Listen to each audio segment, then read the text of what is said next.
Now, I'll tell you a take that's going to happen. And I tweeted this out.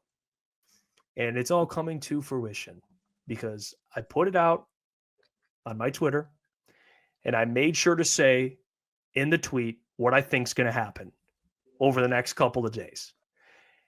And one of those things is what's happening on the offensive side of the ball. Okay, you're seeing Hank Fraley being rumored to join Ben Johnson.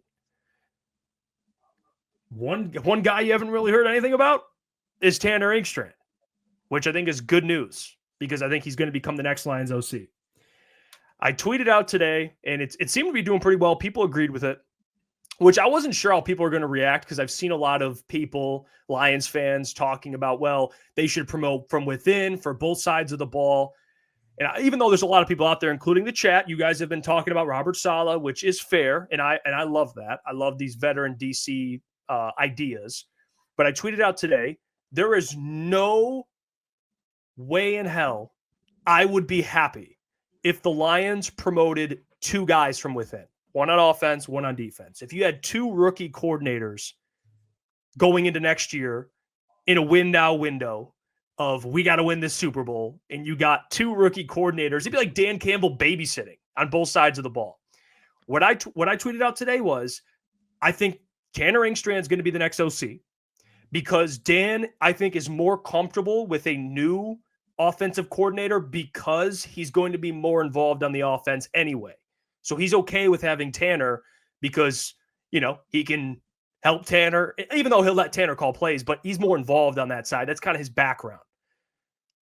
The defensive side of the ball, I think Dan wants a veteran presence because it's someone that you don't have to worry about, right? Like a Robert Saleh, don't have to worry about him. Even though the wildest ones we've thrown out there, like Rex Ryan, like you don't have to worry about him.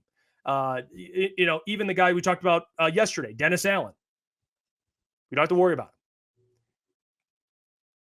him. We've seen this before. Like the Eagles, and I know people want to agree, disagree, last year promoted two guys from within.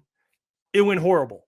They promoted their quarterback coach, Brian Johnson, and they promoted I believe it was a defensive assistant for the Eagles. I could be wrong, but it was a new defensive coordinator, if I'm not mistaken.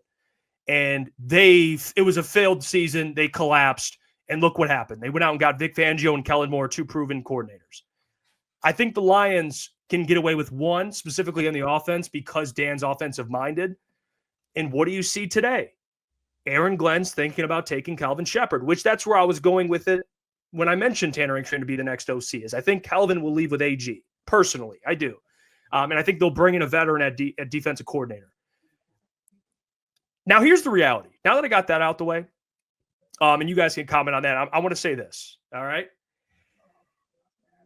Is it a guarantee that Tanner Engstrand is going to be Ben Johnson? No. There's no guarantee. Actually, it's unknown. We have no clue how good Tanner Engstrand is going to be as a play caller. I've seen a lot of people on Twitter, and I'm mind blown. Like I've lost a lot of faith in certain individuals on Twitter talking about, good riddance to Ben. This offense will be just fine. Dan Campbell, he's the mastermind behind the offense, not Ben Johnson. It's Dan Campbell, which again, I'm not trying to take anything away from Dan Campbell, but people act like this is going to be the most seamless transition ever losing Ben Johnson. And I promise you, it's not going to be. You have had a top 5 offense over the last handful of years with Ben Johnson. You have. He's an elite coordinator. Don't know about a head coach, and we'll find out. If you want to be mad at Ben Johnson for taking the Bears job, go ahead. I will not fault you. I'm frustrated. Everyone's frustrated. But the minute people start trying to discredit this man as a coach is where you lose me. It is, to me, cope. It's coping. And Tanner Engstrand, the reality is, as much as I like him, and they've been grooming him to be the next OC, and I would assume he gets that job. That's kind of my prediction. He might not be Ben. He might not be Ben. And we have to be fully aware of that possibility.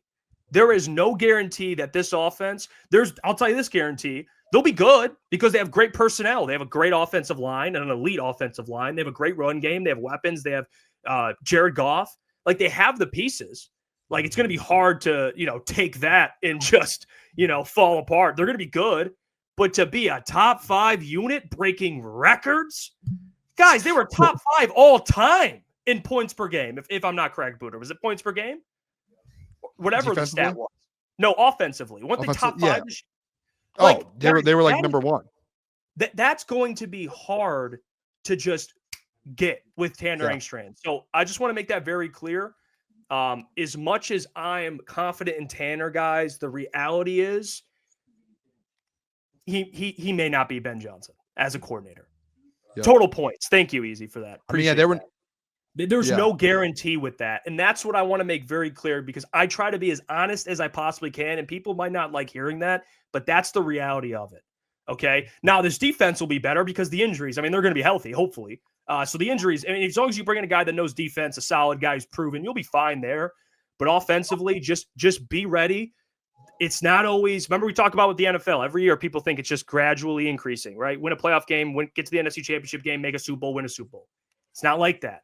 It applies to this stuff too. You're going to lose coaches, and you're not going to bring in coaches that are just as good as the prior coaches. It happens. So I wanted to get that very clear. I don't think the Lions should hire 2 rookie coordinators. It's probably going to be on offense, and then defense, they get a proven guy. But man, at the same time, fellas, we got to be prepared for the possibility that Tanner, he may not be it. But I hope he is. I have faith. But we have no evidence to suggest he will be. None. I 100% agree with you. I think there is a sense to where if you do go 2 young guys, you're putting yourself in a position to where you're supposed to be a Super Bowl favorite, essentially, most likely. You're supposed to go out there and chase. You're supposed to go win a Super Bowl next year. It's Super Bowl or bust, and you're giving yourself 2 rookie coordinators who have had no experience yet. Like you could say working under these guys are experienced. But to me, I'm 100% with you. There is no pushback from me. Like offensively, I'll let Tanner go in there. And I think the reason why you're more comfortable, at least in my thought process, the reason I'd be more comfortable saying, hey, let's get the rookie coordinator offensively is because of the talent and what you have and what you've already had offensively. Like you've seen, like your point, Jeff, like you've seen what this offense has done already. And like Tanner's been there with Ben, the weapons that they have with Amon-Ra and J-Mo and Jameer and D-Mont and the offensive line. And Tanner's already worked with Jared Goff. We were at training camp for, 8 days, boys. And we saw how much Tanner was involved with Jared Goff and Ben Johnson. It was those 3 in a huddle talking consistently, and Tanner's calling plays into Jared. That was a thing this last offseason. So I trust that side of it. Now I want to be Terrell Williams would be a great DC here, or Kelvin Shepard. For me, when I look at this, Jeff, and this is where I'm on your side, is defensively, there's been this up and down thing defensively. And I know you've dealt with injuries, but this has been your kind of weakness, even though AG's done a great job with what he's been handed. But that's been your weakness over the last 4 years, is your defense, right? That's a fact. And I don't care if it's because you didn't have the personnel or what it is. Whatever reason it is, that's been your weakness. For me, I'm more comfortable with Dan Campbell and the Detroit Lions saying, hey, let's go get someone who's been there and has done that, who knows in the NFL what it takes to have a top 5 defense consistently. And if guys go down, we know he's going to be able to keep us afloat. To where a rookie defensive coordinator, hey, you get a bunch of injuries, oh my, panic button a little bit. Hey, I've never been a DC before. AG could deal with it this year because he was in his 4th season as a defensive coordinator. 4th year. He's had that experience. To me, it's you have to go get a vet DC to build this defense. And Jeff, you actually said it, I think, when you were on the Bleacher Report app earlier today, and I loved this point as well, is Dan Campbell, he wants to be able to be a little bit more hands-on, not defensively, though. He wants to be able to be in that offensive room, and he wants to be able to sit there and be able to work with the offense and do that. Yes, he's going to be hands-on defensively, and he's going to have things to say and make those decisions.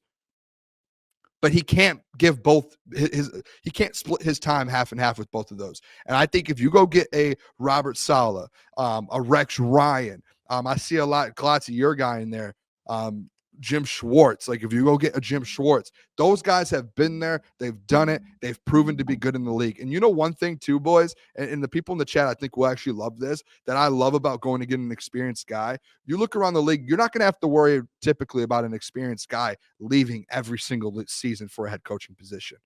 Jim Schwartz isn't really getting head coaching offers anymore, but he's putting out a top 5 defense consistently. Steve Spagnuolo, he's interviewed, but he's made it clear, like, I really don't care for head coaching anymore. Like, that's not like at the top of my list. Been there, done that. Yeah, Vic Fangio, like, he's been very good in Philly. They went and got a veteran DC. He is not sitting there worried about, hey, where's my next head coaching position? He's like, no, I'm here in the Eagles. I'm good to go. Like, you don't see him interviewing for jobs this year, and he's put out a great defense. So I think it takes away from that too. And it's like, hey, the next couple of years, you get a vet guy in here to build the defense, an identity with these young core. Like, if you get a DC in here that's a vet and gets to build up with Kirby, Brian Branch, Terrion Arnold, Aiden Hutchinson, some of these young dudes, Jack Campbell, that identity gets built for a 3 or 4 year span defensively. And this defense is going to be very good. But if you get a young guy, guess what? If he's that good and wins a Super Bowl, guess what? He's probably out in a year or two.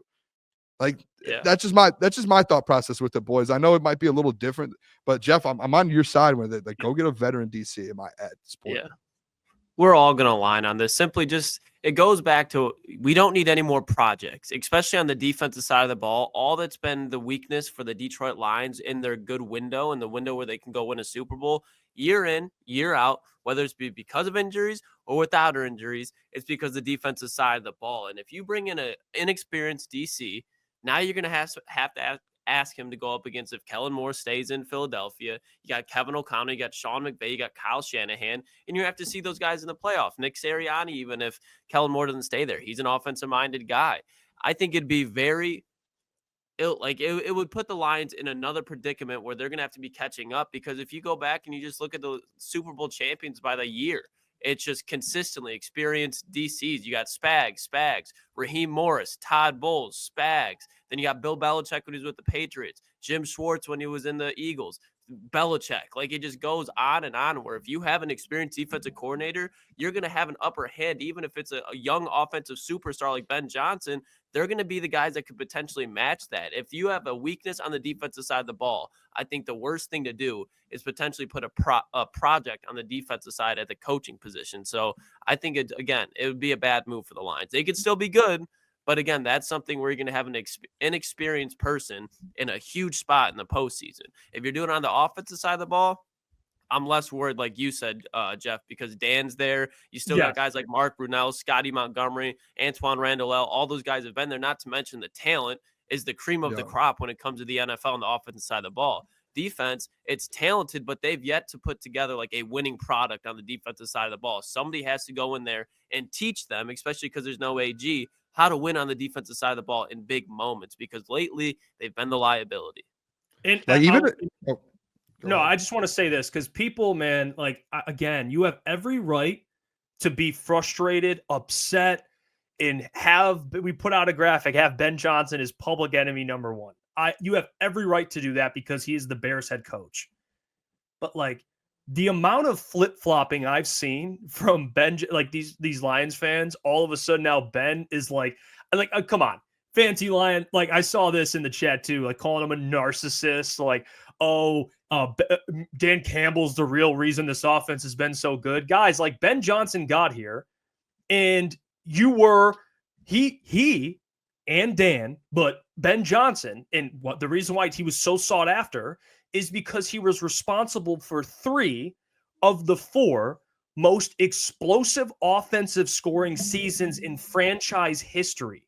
Like, yes, talent matters, but so you're telling me, as an NFL fan, both of you, have you ever seen a situation where there's a lot of talent, but the production isn't there? Don't lie to me. We've seen it. I mean, yeah. There's because coaching matters. Coaching matters. And this is the thing that coaches go through all the time, but we don't notice it because we turn a blind eye to it, but it's a real thing. When guys lose their coordinators, if they don't get it right, it hurts them. I mean, we've seen guys get fired over it. And not saying Dan's going to get fired over it. That's not what I'm projecting or expecting, but it happens. I mean, the one I brought up, Dan Quinn, after Kyle Shanahan left, and I know this is where I'll give Dan grace, is because Dan Quinn's still a really good head coach, and Dan Campbell's an offensive coach. So I'll give him that. Dan Quinn's on the defensive side of the ball. But when Kyle Shanahan left, they fell apart. Not saying he's the only reason, but it hurt. And he was fired 3 years later. Like, I think people are naive to think that, like, oh, Ben's gone. Okay, cool. We'll just be fine. Like, no, No. guys, it's a lot deeper than that. He has to I don't get think- it right. He has to get it right on the offense side of And- the ball. Yeah, ahead. and listen, I don't think that, like, and at least me, I haven't seen it, and I'm not one that's going to say it. Like, I know how good Ben Johnson is in the NFL. Like, there's a reason that Ben Johnson just got a head coaching job. There's a reason he was the #1 candidate in the NFL. I mean, he's one of the best OCs and one of the best offensive minds in the game right now. So, like, I don't know. I haven't seen people go at him as much. More so, I'm seeing people go at him because he's in Chicago, and that's been my thing. It's like, you could have went anywhere, and you went to Chicago.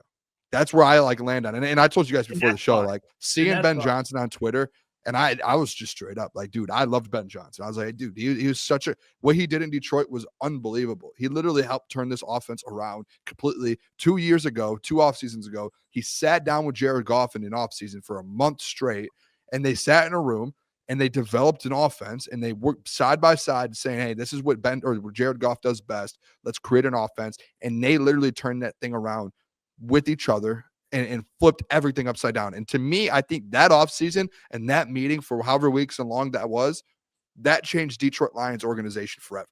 Like that one meeting, in my opinion, like, I think I knew like they were going to be good, but when they sat down and really developed this offense and made this offense completely unstoppable, that was when you're like, okay, this is a different level. And I think that's where it's like Ben should get credit. Like, he should get credit for offensively what they've done.